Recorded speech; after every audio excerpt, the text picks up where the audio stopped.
केहू जदी बोली त दे हम गोली मारी।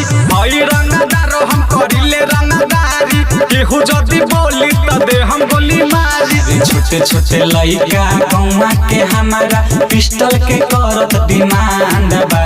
सारा लइकी आई है कहली रजवाड़ा के लइका बरांड बा। सारा लइकी आई है कहली रजवाड़ा के लइका बरांड बा।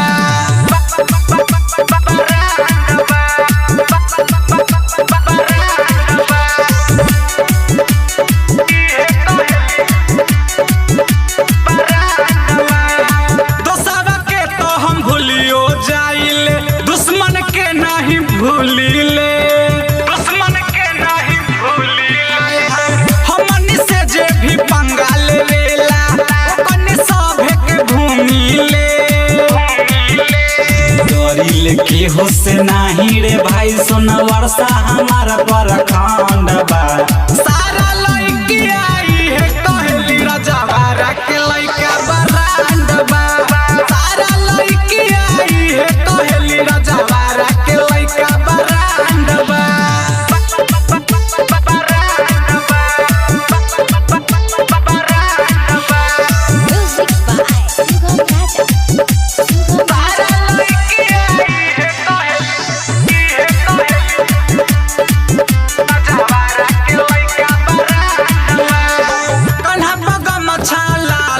चंदन माथे कफन बांधिले,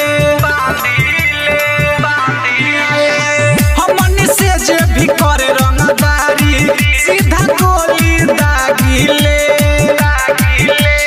राइटर दीपकवा धर्मा भाई से डरत पूरा ब्रह्मांड बा। सारा लइकी आई है कहली रजवाड़ा के लइका बरांड बा। सारा लइकी आई है कहली रजवाड़ा के लइका बरांड बा। हई रंगदारो हम करिले रंगदारी, केहू जदी बोली त दे हम गोली मारी। छोटे छोटे लइका गौवा के हमारा पिस्टल के करत डिमांड बा। सारा लइकी आई है कहली रजवाड़ा के लइका बरांड बा। सारा लइकी आई है कहली रजवाड़ा के लइका बरांड बा। लक्की रिकॉर्डिंग स्टूडियो नरगा बाजार।